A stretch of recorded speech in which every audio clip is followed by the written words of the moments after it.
противостояние, вот сколько столетий? Говорят 200, говорят 300. Мог бы ты дать определить себе? Противостояние против кого имеешь в виду? Ну, России. Ну, если России брать, то Россия появляется где-то во второй половине XVI века. Вот здесь тоже важный момент, то, что мы говорим, то, что она появляется, это, знаете, как само как государство, это московское, оно там находится далеко. Здесь выдвижные какие-то базы, например, у американцев есть вот эти натовские базы по всему миру, да, где-то они находятся, базы военных.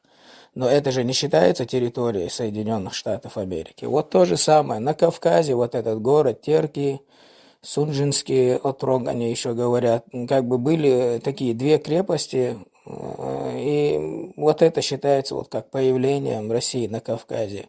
Но они просто, это вот две какие-то крепости, где сидят казаки, они там абсолютно ничего кавказским народам сделать не могут, вооруженно они никакой из себя серьезной силы не представляют.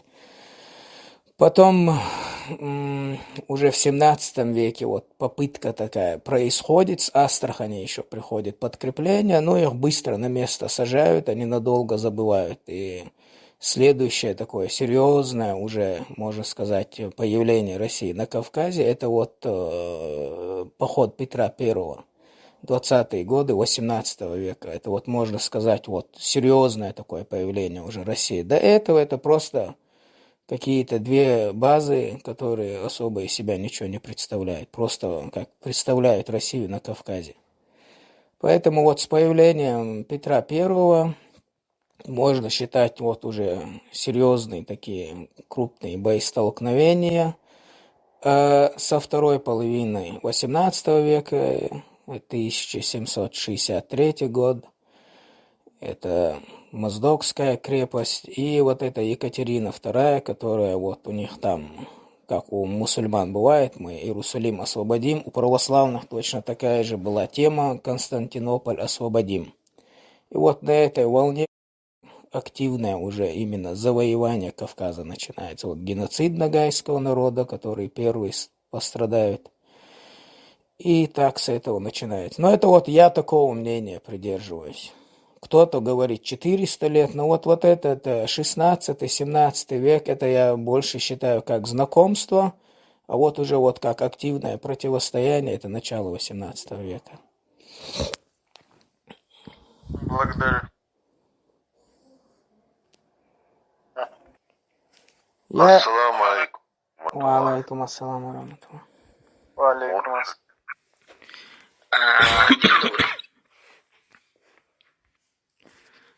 Меня слышно хорошо сейчас? Тебя слышно. Я сейчас хотел бы одну тему поднять, одну тему, которую мы утром обсуждали. Я утром на работу шел, когда как-то сумбурно вмешивался, комментировал. Мы как бы обсуждали образование, создание республики. И мне хотелось бы вернуться к этому вопросу. И жалко, по-моему, здесь нету этого, с кем мы это утром обсуждали более так активно. ММ, по-моему, у него было. Его, по-моему, здесь и нету, да?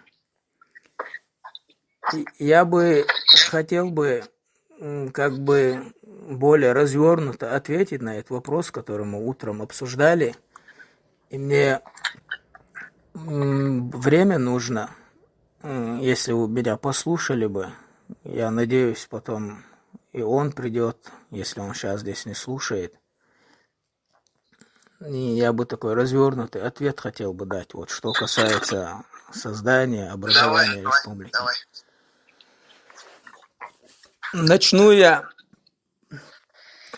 конечно, с создания образования самого Советского Союза, потому что как бы из Советского Союза все это потом и развалом Советского Союза заканчивается. Я сейчас сразу хочу сказать, что я сейчас буду поверхностно больше объяснять, не уходить в конкретику, в детали, потому что это вообще многочасовой разговор получится.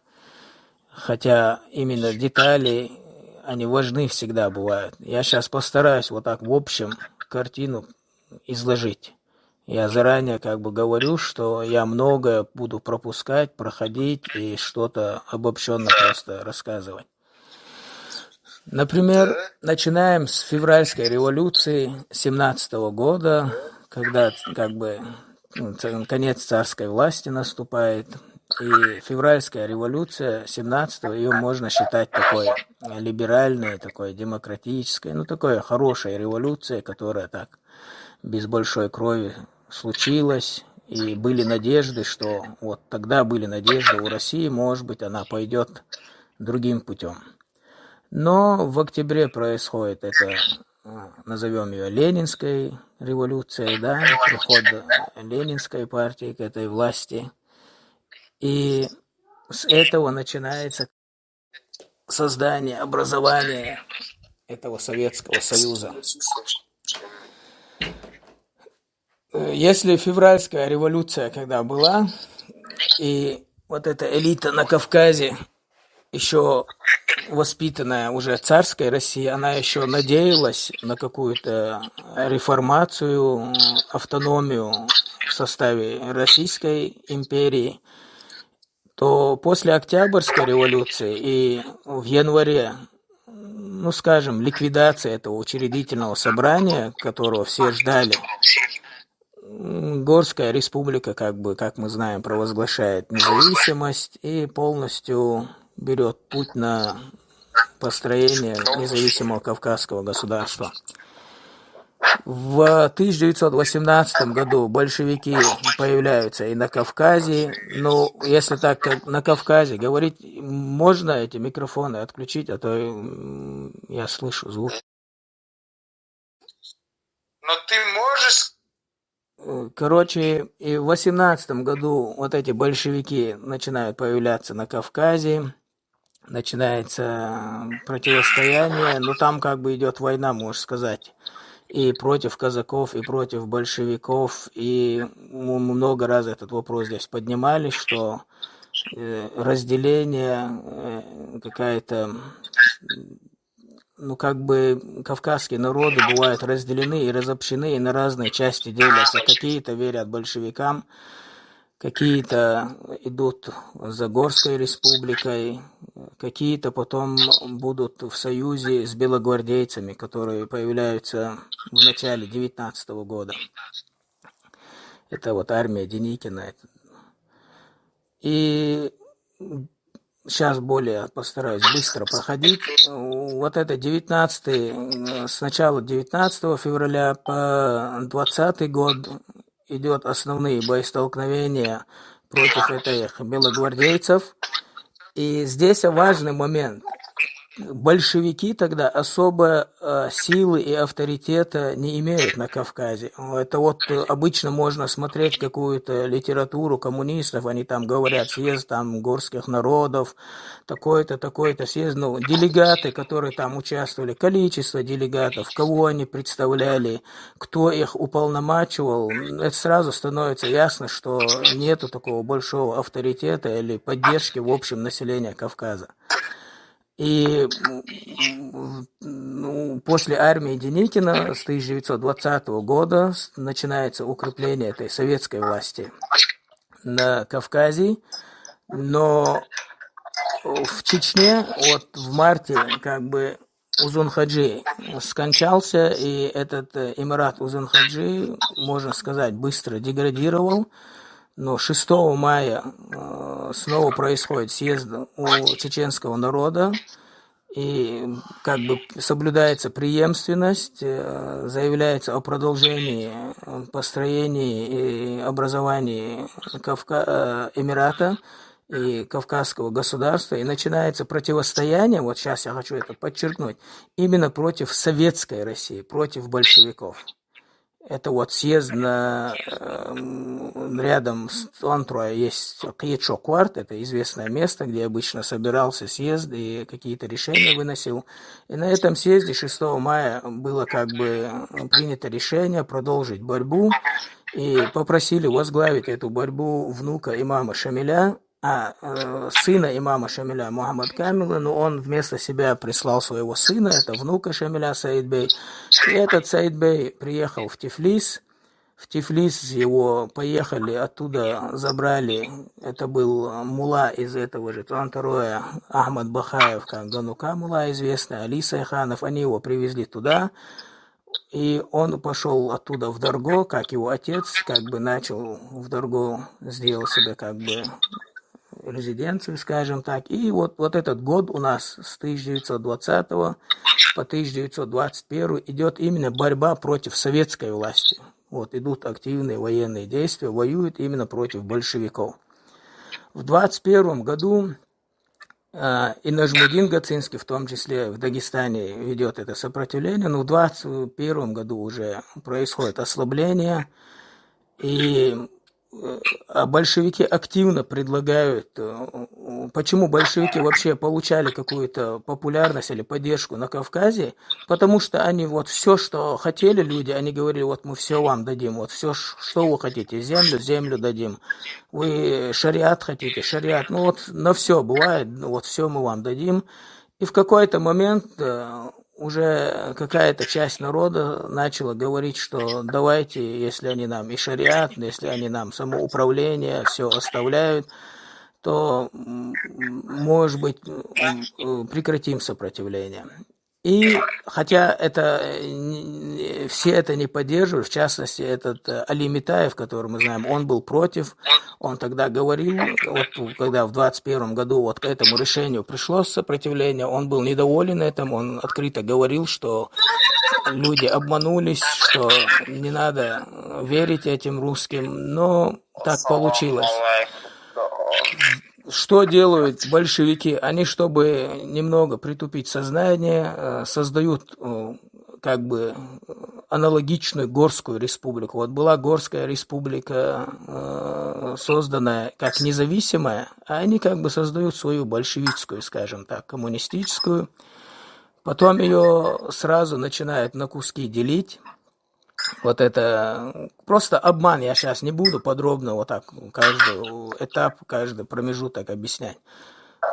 Главное, что в 1922 году сразу уже, вот 20-21 мы сказали, какие-то там затихания происходят, но в 22 году, когда становится ясно уже и для интеллигенции, что это все ложь, снова начинается... Валайте, а шумы, эти шумы мешают мне. Это что за микрофон? Не отвлекайся, я буду их вырубать, обычно говоря. И вот в 22 году начинается сопротивление снова как бы. И я хотел бы сейчас документ именно прочитать, именно документ, я хочу прочитать его полностью, чтобы вот хорошо поняли, что начинается в 22 году.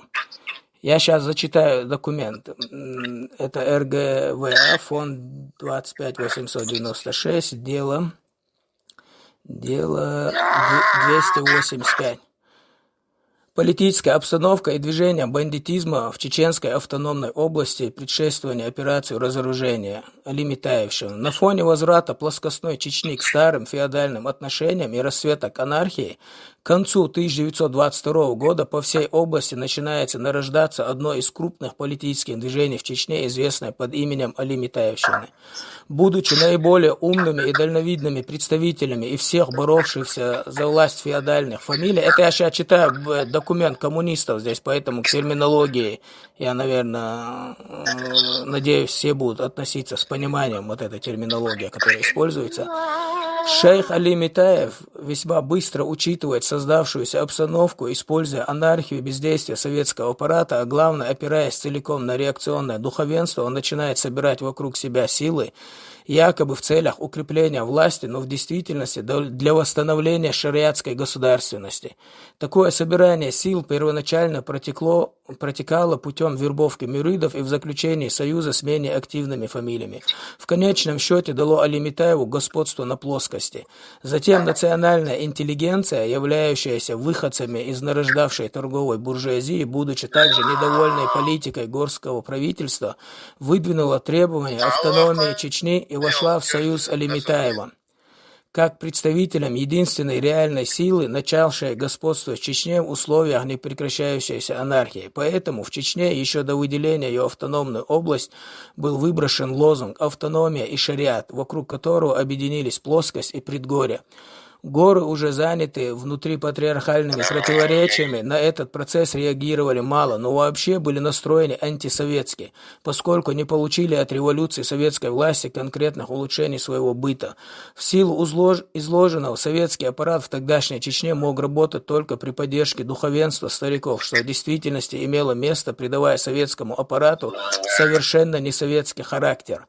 Более того, официально возглавлявший советский аппарат Чечни председатель чеченского Ревкома Эльдерханов, считаясь с возрастающим влиянием Али Митаева, не мог провести ни одного мероприятия без предварительного с ним согласования.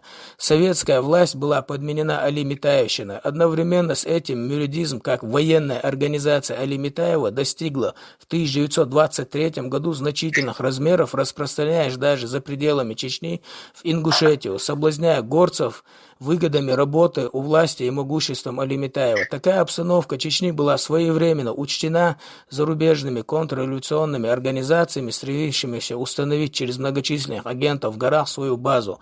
Причем были предприняты шаги привлечения на свою сторону авторитетов не только Али Митаева, но и Нажмудина Гацинского и других, в результате чего Гацинский надолго остался на Кавказе прочным резидентом от Антанты и зарубежных горских контрреволюционных организаций. Эти обстоятельства привели к необходимости арестовать Али Митаева, что и было выполнено в середине 1924 года. Арест Али Митаева и удар по его организации значительно разрядил обстановку, дав возможность роста новым общественным прослойкам, безусловно, советской формации. Таким образом усилился комсомол, женское движение, причем влияние комсомола настолько возросло, что крестьянская беднота стала находить в нем защиту своих интересов и рассматривала его как новый советский аппарат в противоположность отмирающему старому, созданному Али Митаевичу. Все это вместе взятое к весне текущего года привело к значительному падению шариатских судов и отходу от духовенства части крестьянства, равнявшегося на комсомол. Естественно, что духовенство, увидев в таком сдвиге начало своего конца, повело ожесточенную кампанию против комсомола как разрушителя религии, выдвинуло категорические требования восстановления шариатских судов и начало одновременно поддерживать бандитизм. Представители же чеченской интеллигенции, желая использовать этот момент борьбы, приступили к сведению старых счетов с чеченским ЦК, противясь его якобы колонизаторской политике и пропагандируя восстановление полной национальной автономии Чечни. Всех перечисленных предпосылок оказалось достаточно для того, чтобы в начале текущего года в Чечне появились признаки нарастающей борьбы. Борющими силами в данном случае явились с одной стороны комсомол и вокруг него вся здоровая советская общественность, и с другой стороны реакционное духовенство, спасавшее свое существование, и интеллигенция с национально-шовинистскими стремлениями. Кроме того, по всей области продолжал остро стоять земельный вопрос, вытекающим из него кровавыми неурядицами. Нагорная Чечня по-прежнему путалась в своих экономической немощи, и Гацинский подготовил переход к имамату, пользуясь тем, что фактически советской власти в Нагорной Чечне почти не существовало. Наконец, отсрочка предстоящей окончательной ликвидации шариатских судов из ходатайственной ЦИКом в разгар завязавшейся борьбы неожиданно укрепила позиции духовенства и заставила промежуточные слои изменить ориентацию на последнее, ввиду несомненной якобы помощи духовенству со стороны советской власти. Таким образом, постепенно вновь созрела обстановка, приведшая в свое время возникновению Али Митаевщины и осложнению к тому же поднявшему голову бандитизму. Вот этот момент, это 1920 по 1924 года. Это вот эта борьба продолжается. Но в 1922-23 году с применением авиации бомбятся населенные пункты и на западе, и на востоке Чечни. То есть вот эти активные боевые действия с применением авиации происходят и в 22 и 23 году. В 24 году Али Митаева арестовывают, и в 1925 году, это может с конца 24 и на 25 год происходит восстание. И уже оно такое мощное восстание происходит, что где-то более 6 тысяч войск вводится, и с применением авиации начинают подавлять это восстание. И вот когда это восстание будут подавлять, в этом восстании и в плен попадет Нажмудин Гацинский, он будет расстрелян в 1925-м, и Али Митаева тоже расстреляют в 1925-м. И лидерами будут и Атаби Шамилев Умаев, это вот сын вот этого Зумсу Умаева есть, который еще с Алимбеком Хаджи был, это вот его потомки будут тоже одни из лидеров этого восстания. Шейхи Белу Хаджи, Солса Хаджи, Саид Салгириев, Гибертиев, ну их еще много вот так лидеров. Это вот мощное восстание, и его подавляли, например, из 200 с чем-то населенных пунктов Чечни 100 с чем-то подверглись обстрелам артиллерии и авиации. Потом в 1929 году снова происходит восстание. Это восстание, оно возглавляется Щитой Истамыловым, это один из лидеров в Эмирате Узун-Хаджи. И Ахмад Ганбахаев, которого я говорил, который Саид Бея привозил внука и как бы вел эту борьбу в 20-х годах. И Али Сайханов и Джовдхан Муртазалиев. Это вот 29-30 года. Это они лидеры. Тоже идут военные действия активные и на западе, и на востоке Чечни. Потом в 1932 году, 1932 год, это вот известное восстание, новый имам, Муцу имам его, как в чеченском народе знают, Муцу Шамилев, у него фамилия. 1932 год тоже такое мощное восстание. Вот если мы сейчас возьмем, вот как я начал с 20-21 года, то, что вот активно в Чечне против уже большевиков, против советской власти воевали, и мы видим, что 20-е годы в основном идет такая война против исламского духовенства, скажем так, да, вот ликвидация шариатских судов, и вот как Нажмудин Гацинский, Али Митаев и других шейхов, которые я перечислил, и это вот как бы наследники и Эмирата Узун-Хаджи в том числе. И если в основном в 20-х годах идет война с таким электоратом, да, как это сказать, с таким населением Чечни, что происходит в 30-х годах? В 30-х годах, и вот этот момент важен, то, что Сталин с болезнью этого Ленина и с кончиной вообще потихоньку укрепляя свою власть, именно к 1934 году жестко, можно сказать, этот уже Советский Союз, он находится в руках этого Сталина.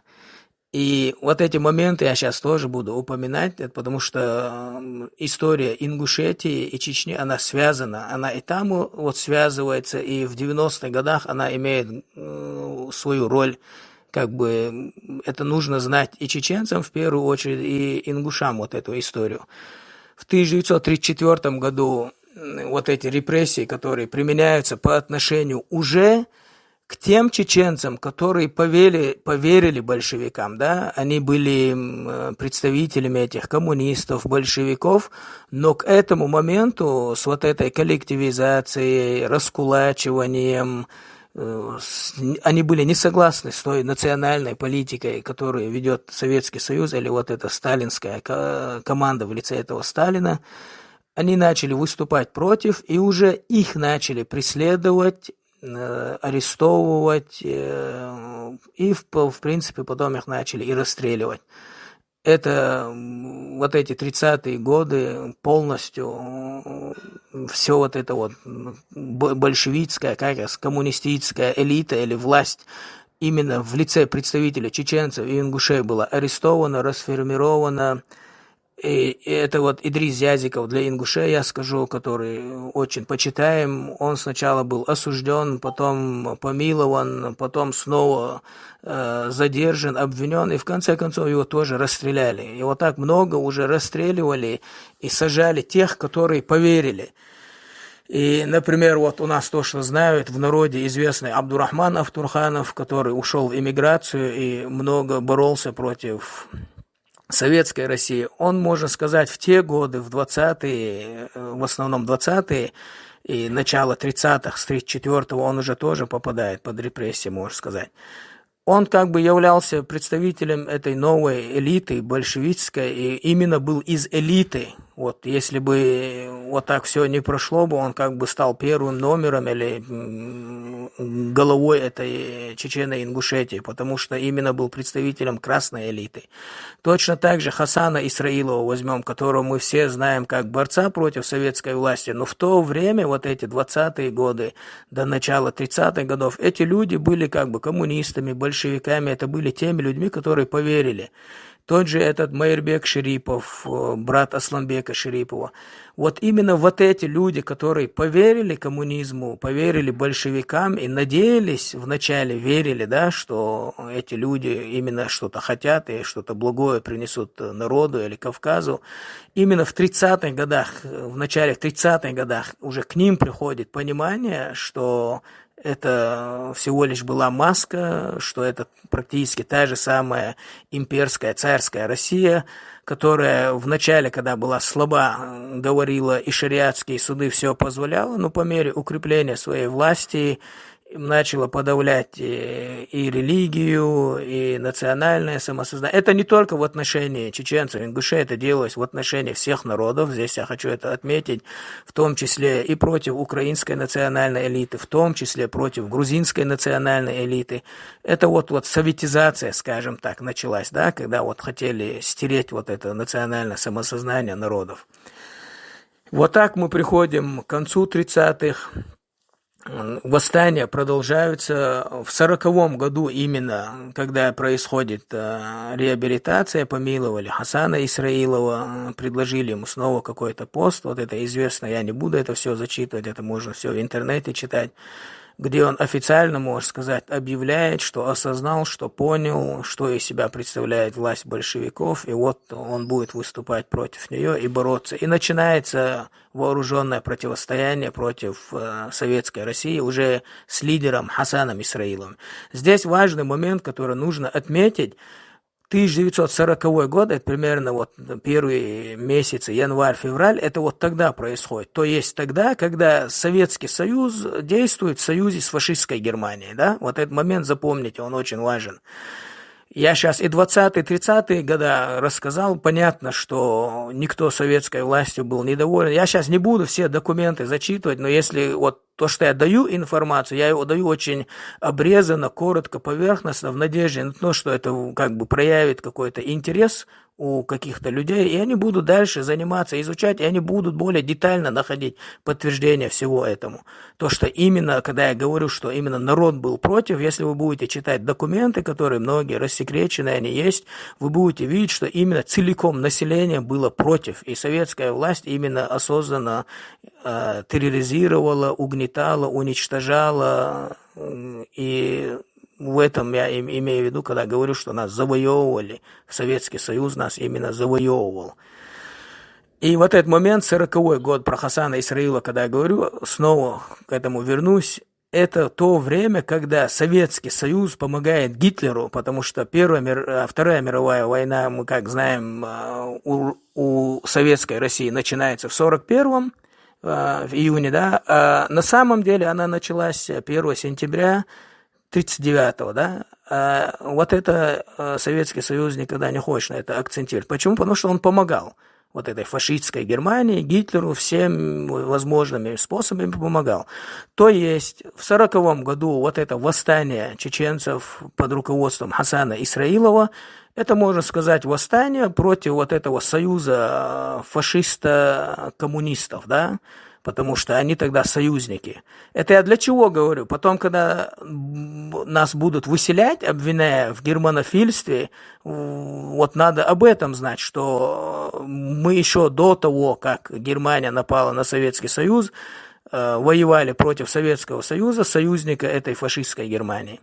С 40-х годов у нас начинается восстание, сразу, как обычно, горная часть, Галанчевский район, Чеберлоевский, Шаройский, он практически полностью освобождается, отпадается, где-то вот как базы в Шатойском районе, какие-то точки только остаются, точно так же предгорья начинают восставать.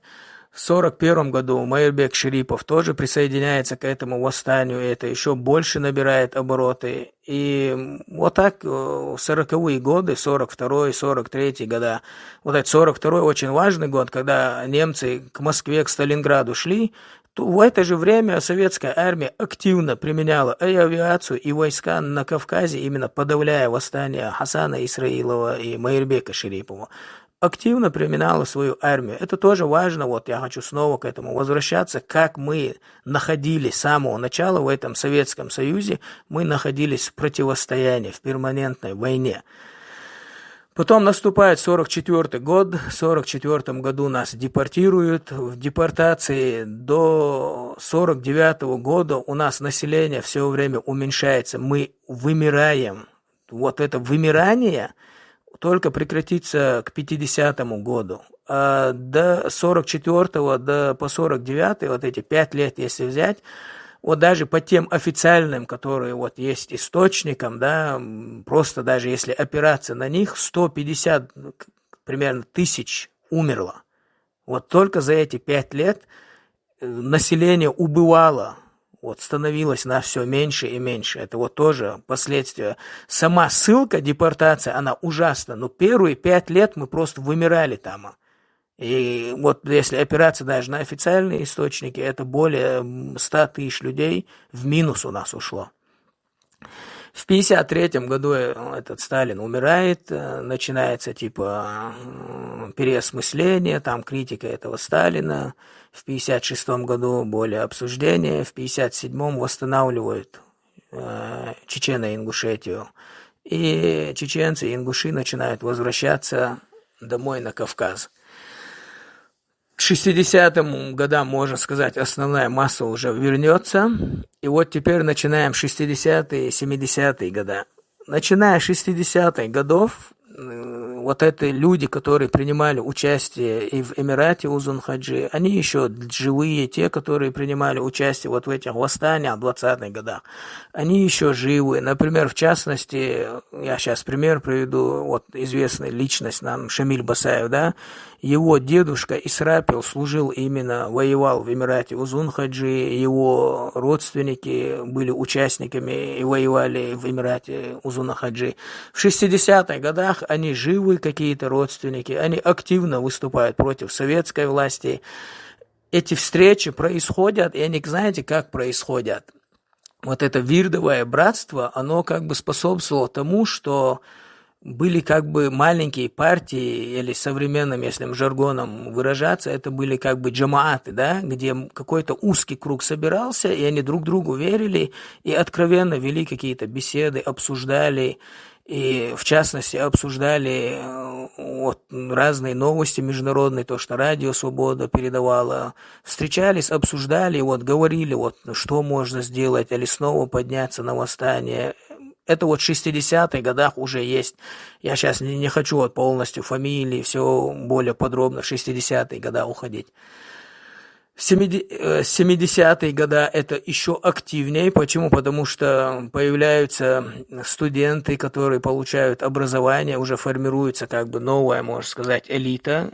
Это уже начинается и среди вот такой студенческой элиты, скажем так, которые учатся в каких-то российских вузах в Москве, в МГУ, в Ленинграде. Сейчас вот с этого момента я должен уже как бы упоминать и ингушей, потому что в 90-е, 91-е годы наша история очень связана. И вот это создание, образование независимости своего государства, оно у нас переплетено, поэтому я должен сейчас как бы и упоминать, какие движения были и у ингушей среди ингушского народа. Если как бы вернуться в сам 1934 год, вот сейчас я уже рассказал и про 20-е, по 30-е годы, очевидно, что никто ни у ингушей, ни у чеченцев тогда не спрашивал, хотят ли они объединяться в одну республику. Ну, сейчас из той информации, что я сказал, понятно, что там никто никого не спрашивал. И, как я сказал, в 30-х годах вот всю эту элиту, своих даже большевиков на уровне каких-то районов, всех прям арестовывали, всех как бы пустили под пресс всю эту элиту Чечено-Ингушетии, и чеченцев, и ингушей в том числе. Очевидно, что там никто не спрашивал ни чеченцев, ни ингушей, чего они хотят. И вот это вот объединение этих двух республик, это было как бы трагедией и для ингушского народа. Если кто-то более-менее ознакомлен с этим, он будет знать, что для ингушей это считается как ликвидация их государственности, их самостоятельности. Это как бы черный день истории ингушского народа. Почему он важен для нас, вот эти моменты, которые я сейчас говорю, они в том числе важны и для Дагестана, они в том числе важны и для Кабардино-Балкарии, и для Карачаева-Черкесии. Вот когда разные народы объединены в одну республику, я думаю, что для них, помимо того, что самим чеченцам и ингушам важно знать вот эту историю, но это как бы примеры на будущее для народов, которые живут в одних республиках, на примере чеченцев и ингушей, изучая, почему тоже им нужно знать, чтобы не совершить в будущем каких-то тактических или стратегических ошибок на пути создания, обретения независимости. Поэтому я посчитал это важной темой, и вот так более развернуто на него отвечаю, поэтому извиняюсь за то, что занимаю времени. Что происходит, если возьмем 1944 год, то ингуши тогда, еще во время ссылки, есть документы, донесения. Среди ингушей вот это было понимание, что если бы, как разговоры, скажем, что если бы они не были объединены с чеченцами в одну республику, то их могли не депортировать, что непонятно, за что ингушей депортировали.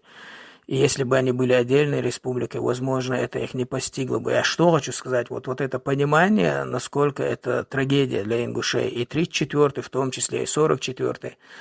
Поэтому в 60-х годах, или конкретно, если сказать, это 1965 год, ингушская интеллигенция начинает поднимать вопросы, писать письма, обращаться в Москву и стараться уже лоббировать вопрос о восстановлении ингушской автономии, обретении своей собственной республики, своего государства. То есть, как я сейчас сказал, среди и чеченцев, среди чеченской элиты или среди чеченского народа 60-е, 70-е годы начинает эта тема обсуждаться, подниматься. И в том числе и среди ингушского народа она точно так же начинается. И в 60-е, и 70-е годы. И в частности, сильное влияние именно на интеллигенцию, в первую очередь, можно сказать, оказала вот эта известная книга в Чечне, это Абузара Айдамирова «Длинные ночи Ехе Бюснаш». Потому что написана она была на основе документов, это такой исторический, художественно-исторический роман, потому что какие-то документы, ссылки он использует, там художественная составная тоже имеется. Вот эта книга, она тоже сильно повлияла на настроение людей. Вот люди, которые росли, формировались в этом Советском Союзе, они буквально использовали, я не знаю, эту книгу. Вот там есть одна клятва в этой книге, когда во время восстания Алимбека Хаджи дается клятва, что будем биться до конца, что никто не изменит пути независимости, и если кто-то откажется или предаст этот путь независимости, то он свою кровь как бы дозволяет. Вот буквально доходило до того, что вот эта интеллигенция, собираясь где-то, читая эту книгу, они эту клятву зачитывали и давали клятву между собой, что мы тоже будем биться за независимость, будем стремиться к независимости, и ни в чем этом не изменим. Это очень важный момент, я его подчеркиваю, потому что оказала сильное влияние.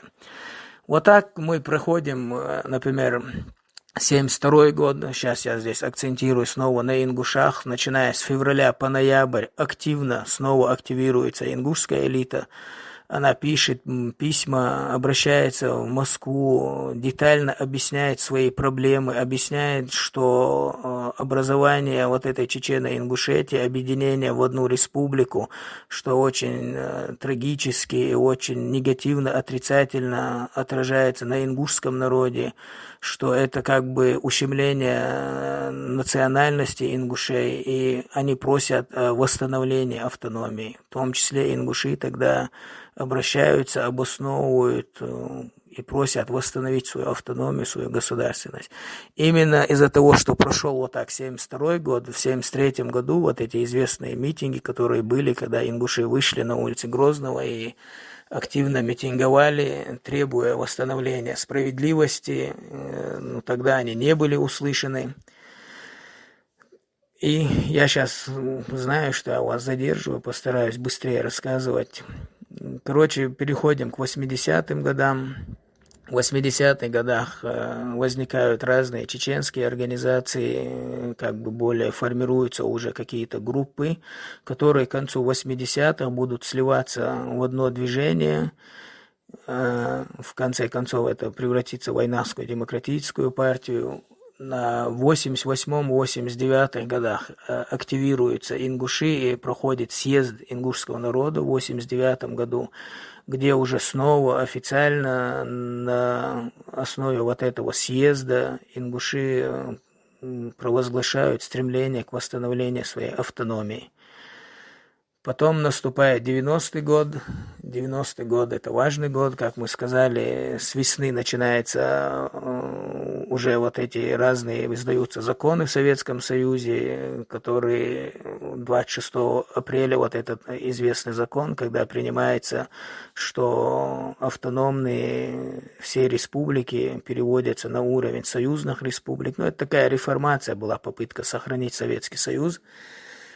И основываясь на этом, многие республики, начиная с самой РСФСР, России, скажем так, в июне, она свою декларацию принимает, в июле свою декларацию принимает Осетия, это тоже важный момент, эту Осетию я здесь отдельно упомяну, но там всего более 12, по-моему, республик, эту независимость, суверенитет объявляет. Здесь важный момент, я хочу упомянуть Осетию, это 1990 год, июль месяц, декларация о суверенитете Осетии, Северной Осетии. Там четко у них черным по белому прописано, что ни СССР, ни РСФСР не могут вмешиваться и решать какие-то территориальные вопросы Осетии, то есть в лице этой же Осетии, с принятой ей декларацией, она четко говорит о том, что она хозяин на этой территории, и абсолютно, что там СССР или РСФСР скажет, если они недовольны, это не будет действовать на территории Осетии. Этот важный момент тоже, хочу его здесь как бы галочку на нем поставить. Начиная с весны 90-го года, ингуши просили чеченцев чуть-чуть подождать с провозглашением декларации, отложить до второго съезда этих депутатов РСФСР. Чеченцы как бы в этом поддерживали. Еще в 90-м году, в марте, это даже есть в Ютубе, вы можете смотреть, как вот это, на митинге в Назране приезжают Залгаев, Бисултанов, где они говорят, мы полностью вас поддерживаем, мы за автономию. Ну, как бы идет поддержка и чеченцев в желании восстановления своей государственности в составе этого РСФСР и автономии.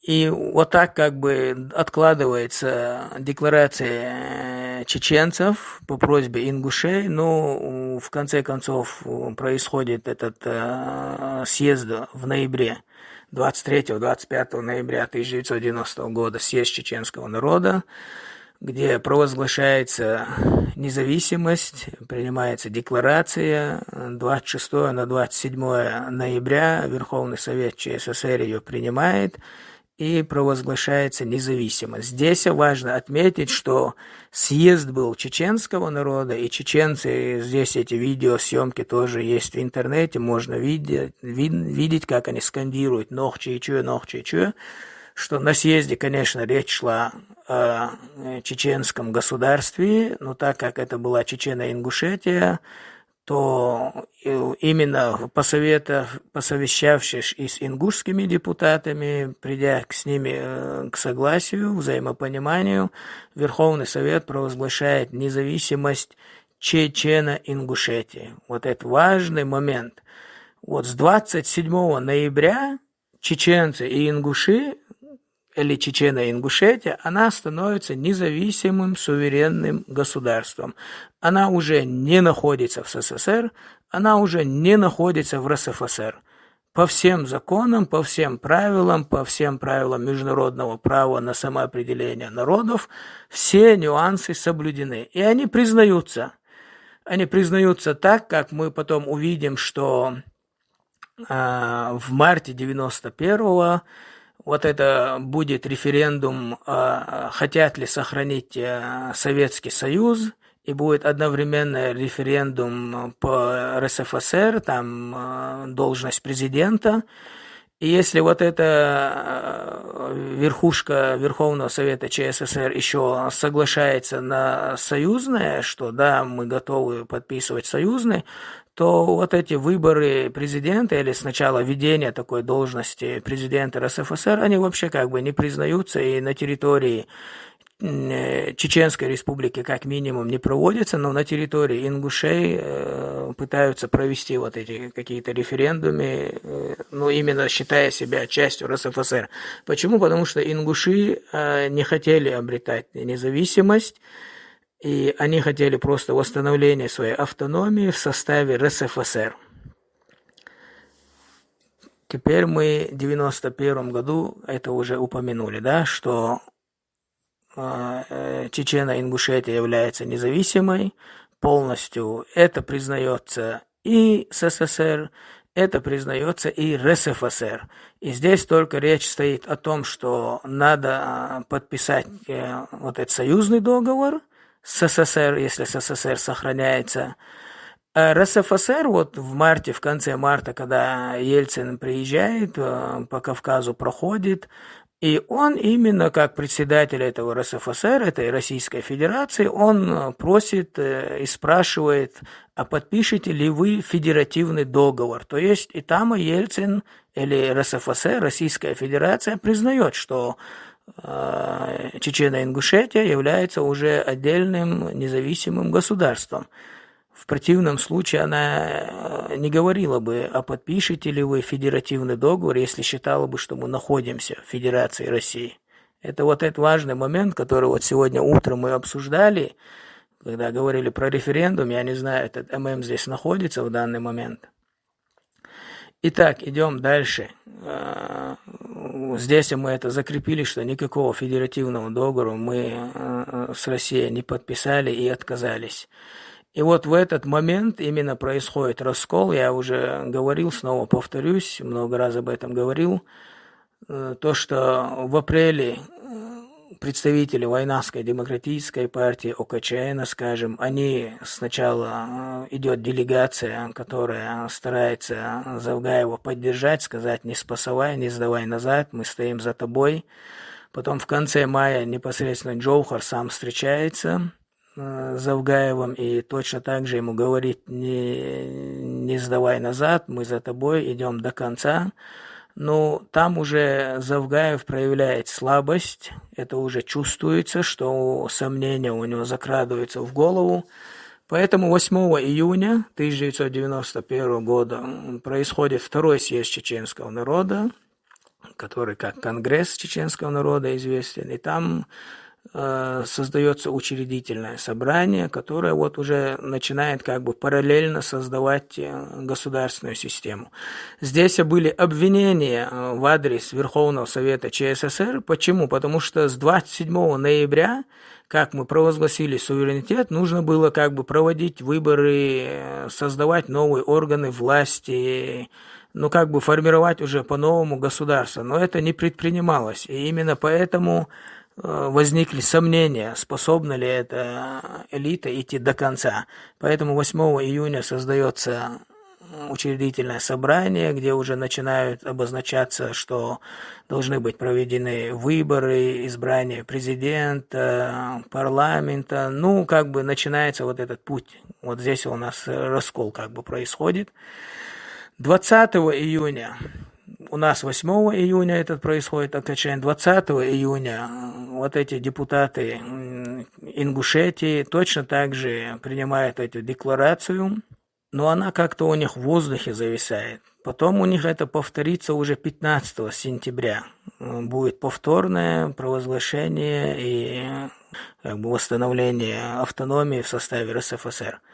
Но сейчас как бы вернемся назад. Вот 8 июня съезд ОКЧН, 20 июня ингуши провозглашают тоже свою Ингушетию. И так мы идем к августу. В августе 19 и 21 это всем известный ГКЧП. Именно в эти дни должен был пройти вот это подписание союзного договора. Вот это то, что мы говорим, обновленный Советский Союз, где союзные республики должны были подписать какой-то новый договор на каких-то новых условиях. И вот там возникает это ГКЧП, которое старается не допустить этого. Как военная хунта, скажем так, старается прийти к власти. Эти 3 дня у нее это не получается. Эти 3 дня, то, что в Москве идут свои действия, в Грозном идут свои действия, активно народ выходит с 19 августа на митинг, выступает и против ГКЧП, и даже в целом уже вообще последние остатки, да, какого-то доверия, что что-то может с этим Советским Союзом попутное произойти, оно как бы утрачивается, и начинается вот жесткое требование отставки Завгаева и продолжения пути построения независимого своего государства. Эти митинги, которые начинаются с 19-20 августа, они продлятся практически месяц, можно сказать. И важный момент, 26 августа после ГКЧП приезжает делегация Хаджиев, Хасбулатов, еще другого я не помню. Но вот Хаджиева как бы выбирают кандидатом из Москвы, команда Ельцина и Хасбулатова, что они хотят убрать Завгаева и туда поставить Хаджиева. Кстати, этот Хаджиев был одним из тех, кто поддержал этот ГКЧП или эту военную хунту. Это тоже надо запомнить, эту личность, потому что потом она превратится в оппозицию. И что это за оппозиция, которая поддерживала ГКЧП, самую такую военную хунту вот этого режима, который хотел снова вернуться, наверное, будет понятно, что такой человек не может потом говорить о какой-то оппозиции, о каких-то демократических ценностях. Но важный момент какой, когда они 26 августа приезжают, то Верховный Совет, где Завгаев председательствует, они вообще не признают, они говорят, мы независимое государство, нас вообще не касается, что там РСФСР или что там он принял, как бы вы свободны, проваливайте, если вот так жаргоном можно выразиться. Это тоже, я хочу сейчас, вот это, как его звали, который Тумсу там оппонировал, вот этот Милов, как его там звали, что Верховный Совет во главе с Завгаевым четко заявлял, что он независим от СССР и независим от РСФСР. Это еще до Джохара Дудаева, да, еще не произошло 6 сентября. Это важный момент. И этот ММ сейчас здесь, наверное, не присутствует. Меня слышно? Меня слышно? Да-да. Этот ММ, наверное, не присутствует. Вот этот важный сейчас момент начинается вот здесь.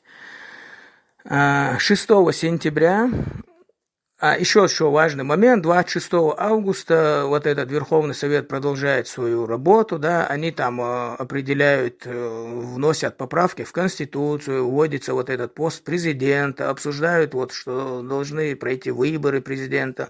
То есть, как бы, стараются идти теперь своим путем, скажем так. А митинги, они идут за отставку Завгаева. Здесь как бы все население вышло за поведение при ГКЧП Завгаева, который себя повел неопределенно. Это как бы его авторитет и доверие к нему окончательно разрушило, и поэтому активно идут большие митинги. Активно народ ночью, днем вообще не уходит с улиц. Так это продолжается до 6, да? В первых числах сентября снова как бы 3-й этап этого ОКЧН, снова собирается съезд. Там уже более конкретные обсуждения, снова подготовка к выборам, организация выборов президента, парламента. И вот 6 сентября что происходит? Именно простой народ, его не возглавляет ни Джахар Дудаев, ни Зелимхан Яндарбиев. Это вот простой народ, который в течение 3 недель на улицах и требует отставки этого Завгаева. Никакие не боевики, как сейчас где-то ты читаешь, там боевики ворвались в Верховный Совет, там что-то захватили. Нет, это самый обыкновенный простой народ, который просто в порыве, вот эти 3 недели ожидания, надо просто понимать, где-то 3 недели вот так выйти, провести ночи на улице, требуя и ожидая какой-то справедливости. В конце концов, народ просто пошел в этот Верховный Совет и как бы потребовал, чтобы это была произведена отставка. Никто насилия, не вот этот Куценко, который выпал, он просто выпрыгнул, сам спрыгнул, разбился. Никто его не выкидывал, никого не убивали. Это вот один человек умер, который выпал из окна, испугался и бежал. Никто никого там оружием не избивал, нет, просто народ пришел и просто жестко потребовал, поставил перед фактом, скажем так. И Завгаев, как бы, вот эта речь тоже известная, он как бы эту свою отставку принял, сказал, что он идет в отставку. Да, потом через несколько дней он отскажется, как бы это же не юридическая форма, он просто сказал, потом он будет отказываться. Но к 15 сентября приедет этот Хасбулатов, они как бы снова соберут вот эти остатки. Еще важный момент, что до 15 сентября будут депутаты складывать эти свои полномочия, и к 15 сентября можно сказать, что Верховный Совет, он все физически прекращает существование. Почему? Потому что депутаты просто, вот считаясь мнением народа, видя, к чему пришел народ, что это именно волеизъявление народа, они просто будут как бы отказываться от своих этих депутатских полномочий. И к 15 сентября там те, кто даже остались, они из себя ничего не представляют, как кворум. Но они как бы то, что соберутся, и они просто официально, окончательно закроют этот вопрос, что Завгаев в отставку и расформирование этого Верховного Совета. Конечно, потом они что-то захотят снова, но это уже ни в какие законы, в рамки, ни по международному, ни по Советскому Союзу, ни РСФСР вообще не входит. Полная отсебятина каких-то пару человек, скажем так, которые стараются что-то уже урвать. Поэтому это никак серьезно воспринимать нельзя. В конце сентября уже Москва начинает шантажировать, угрозы делать по разным каналам. В первых числах, вот это 15 сентября, еще важно, как я сказал, что ингуши снова повторно как бы провозглашают свою эту независимость, свое восстановление своей государственности. И что происходит в октябре, вот этот важный момент. По поводу Ингушетии, независимости, они независимость провозглашают. Я как бы эту терминологию, государственность, когда говорю эту независимость, это как бы больше... Тебя просто неправильно поймут сейчас. Да. Независимость, это как бы от Чечни они независимы становятся, а входят они в РСФСР, да, в Российскую Федерацию. Они просто автономию свою объявляют. Да, и я просто, чтобы не задеть как бы так государственность, термин использую, хотя о какой государство в государственности может идти речь, если так сказать, к слову. В октябре приезжает Рудской, который одновременно, вот этот момент сейчас очень важен. Вот что начинает происходить, почему чеченцам надо знать эту историю, и как она связана у чеченцев и ингушей. Я сейчас ингушскую тему не хочу разбирать, ее можно, есть как бы в интернете один YouTube-канал, там есть блогер, ингуш, Ахмад Бархо его зовут, он более детально рассказывает, поэтому кому интересно, они могут просто погуглить, найти его, он там более подробно рассказывает ингушскую историю вот этих дней. Я здесь как бы сейчас хочу на что обратить внимание, что в октябре в первых числах приезжает Рудской, одновременно пытается оказывать давление на чеченцев, угрожает, И ингушам он говорит, что надо вам подождать с провозглашением или созданием своей автономии, что надо как бы Чечено-Ингушетию сохранять. И тут появляется какая, я не говорю про всю элиту ингушей, я сейчас ее не буду как бы разбирать, какая часть что говорит. Как я сказал, это можно на этом канале увидеть более подробно. Но известная как НСИ, народный, Народный совет Ингушетии, по-моему, они как бы начинают, да, вот за сохранение Чечено-Ингушетии. И какая-то часть вот этих, как Хаджиевых, скажем так, как вот этот Арсанова, которого Ельцин назначает своим представителем, они тоже присоединяются. Вот какая-то такая номенклатура, да, скажем, вот этого с коммунистов, они как бы пытаются теперь лоббировать интересы России, которая не хочет, чтобы чеченцы уходили. И здесь в первую очередь Ельцин или Рудской, вот эта Россия пытается сохранить Чечено-Ингушетию, как бы просит ингушей подождать с отделением.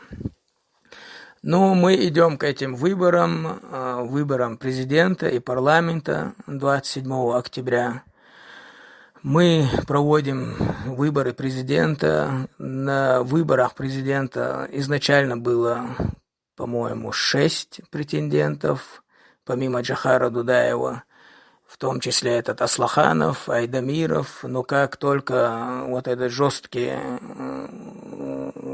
прессинг пошел с Москвы, они сразу свои как бы эти, ну как бы сняли себя с этих выборов на президентство. Остались 3 кандидата, и вот прошли выборы. Из этих 3 кандидатов победил Джохар Дудаев. Точно так же прошли парламентские выборы, выбрали депутатов, присутствовали наблюдатели из Эстонии и Грузии, если я не ошибаюсь. То есть как бы были свои наблюдатели. С этого момента это уже именно Чеченская республика независимая, не Чечено-Ингушетия, а именно Чеченская республика. Далее что происходит? Мы начинаем, ну, вот этот ноябрь месяц, я уже говорил, что, по-моему, с 7 ноября Ельцин вводит чрезвычайное положение. Ну, пытается, это как бы вообще уже не территория РСФСР, это уже вмешательство.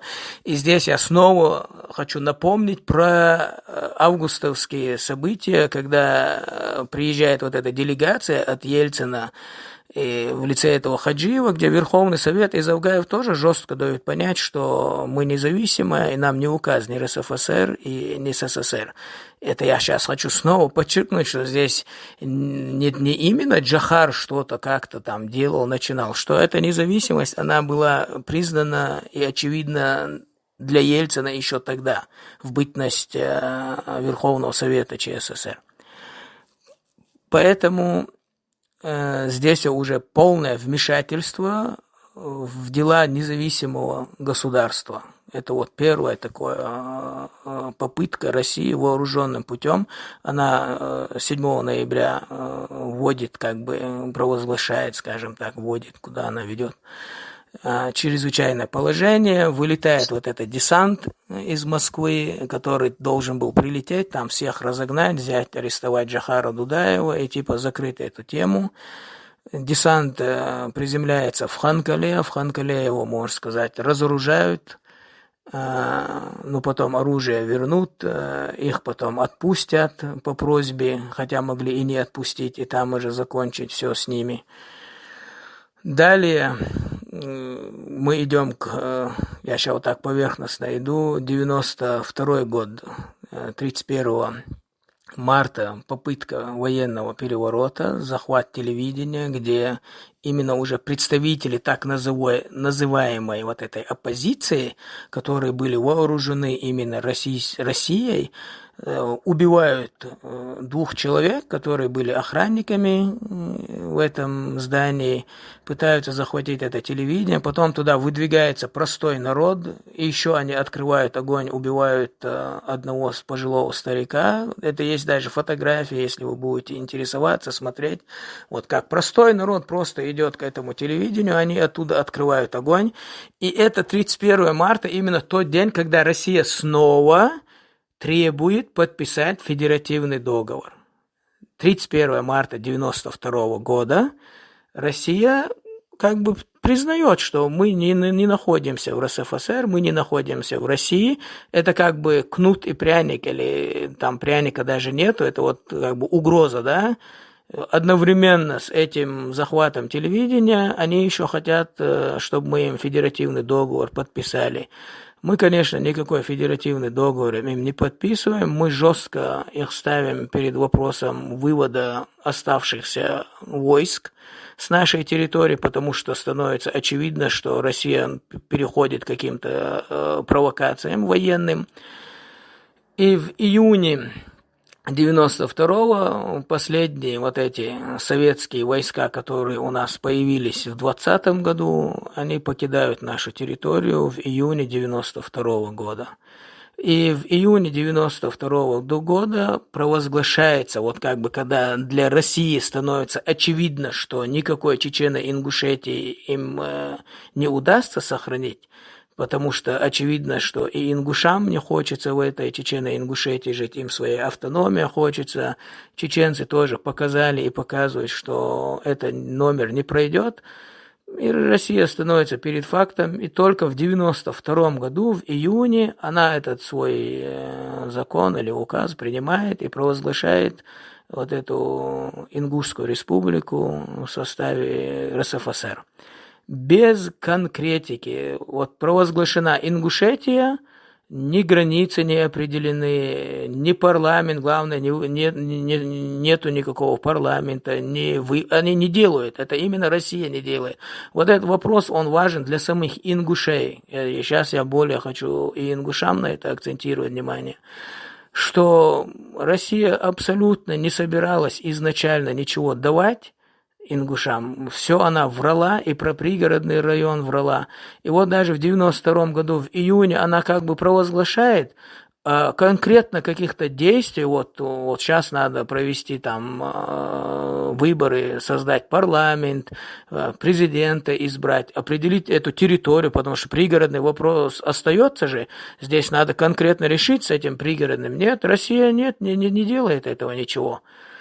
И вот так мы приходим к октябрю, к этому конфликту, который происходит вот эти 5 дней, когда зачистка пригородного района происходит от ингушей, исход ингушского народа.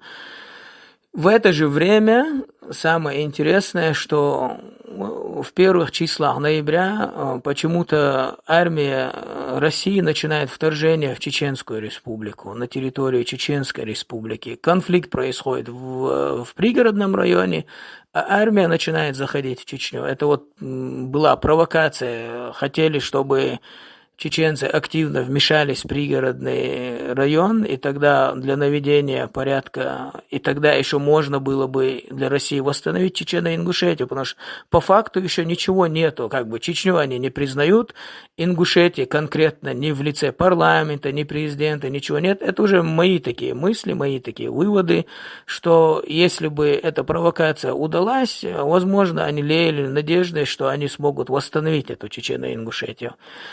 Ну, чеченцы как бы туда не вмешиваются. Грозный официально говорит, что мы в это не вмешиваемся, мы нейтральная сторона. Россия начинает вводить войска, они прям до Давыденко эти войска зайдут. Давыденко это уже в глубине Чеченской республики.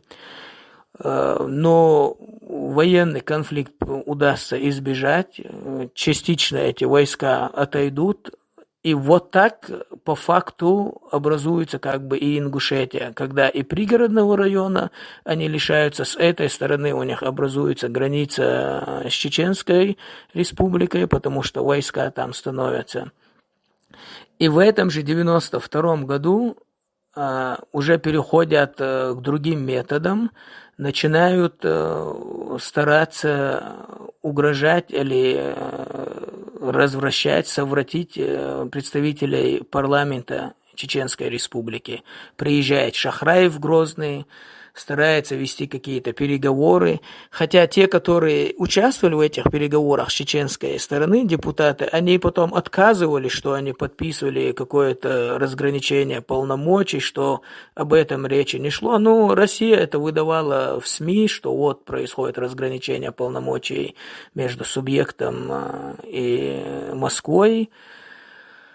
Ну, это вот начало провокации уже внутри создания, внутри чеченского конфликта, внутри гражданского, скажем так, конфликта российской стороной.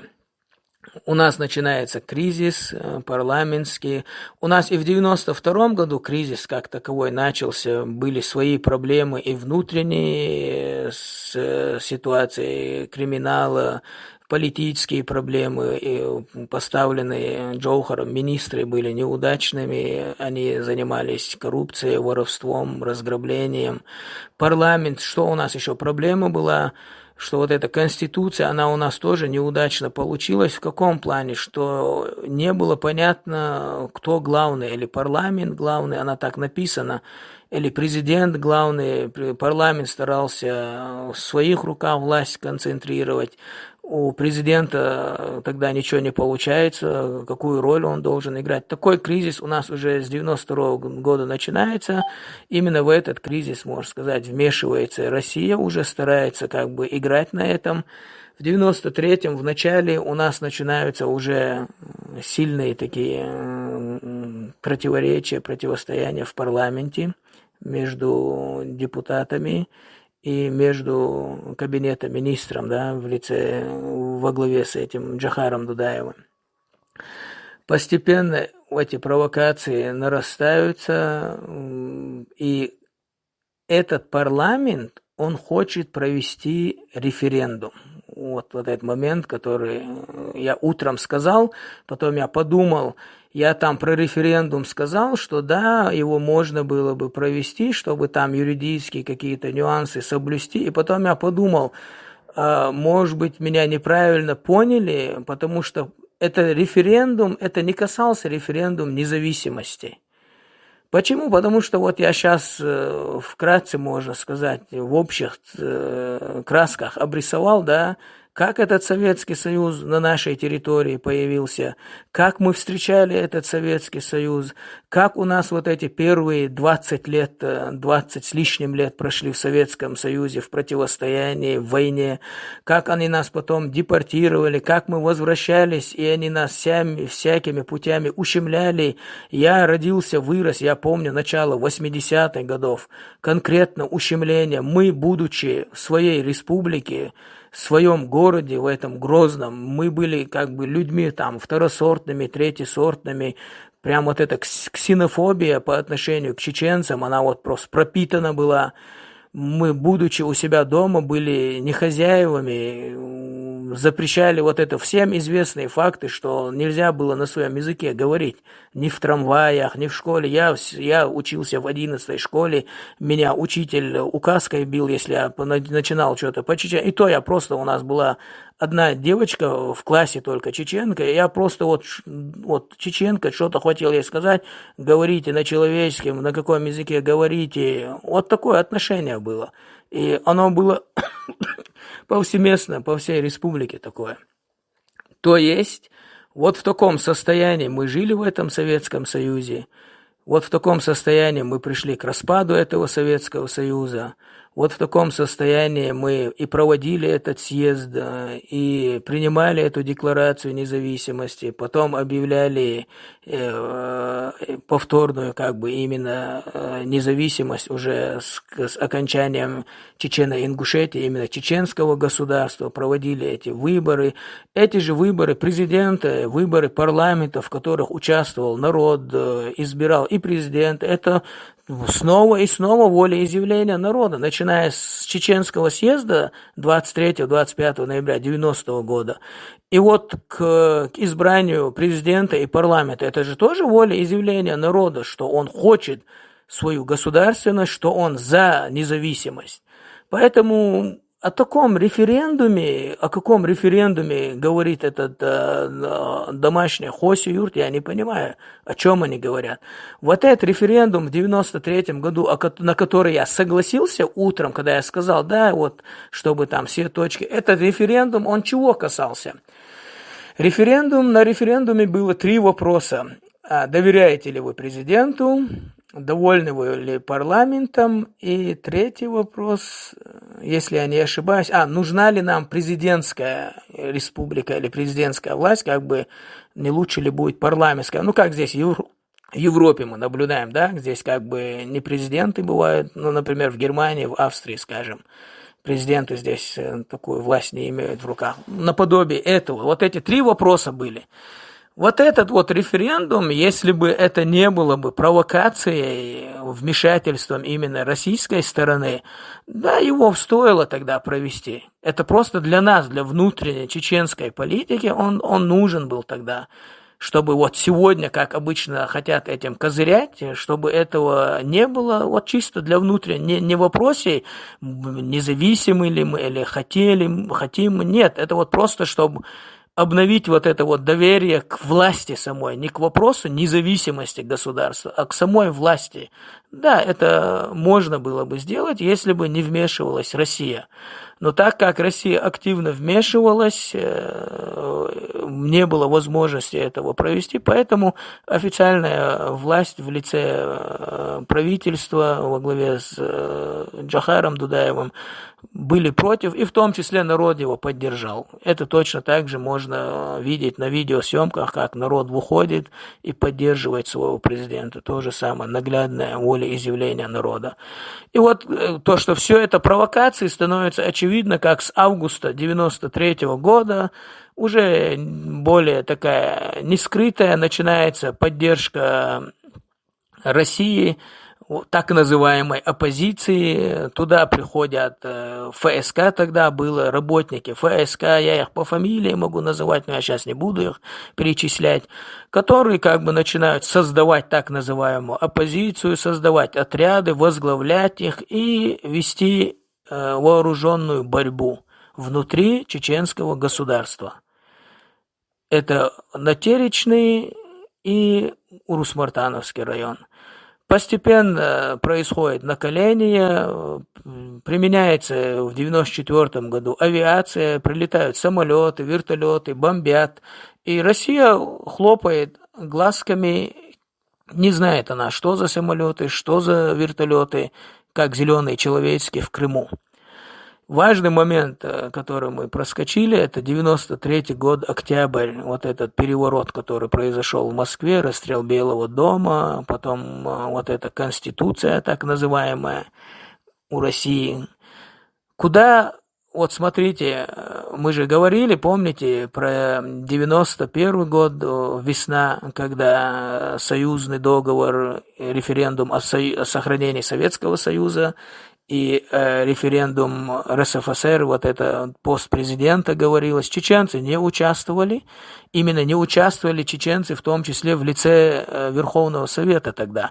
И вот это название ЧССР, оно было именно ликвидировано или убрано в марте этого же 91 года, и появилась именно Чечено-Ингушская республика. Как бы с тех пор мы не соответствуем даже названиям, никаким каким-то прошлым нахождениям в РСФСР. Почему? Потому что появилось новое государство, Чечено-Ингушская республика. Никакой ЧССР больше с марта месяца 91 года нету. Потом я вам сказал, что вот Ельцин просил федеративный договор подписать и в марте 91 года. Потом, как я сказал, и 31 марта 92 года снова просил федеративный договор подписать. И в 93 году они пытались, ничего у них не получилось. И что они делают в декабре 93-го? Они просто в эту конституцию записывают эту Чеченскую республику. На основе чего?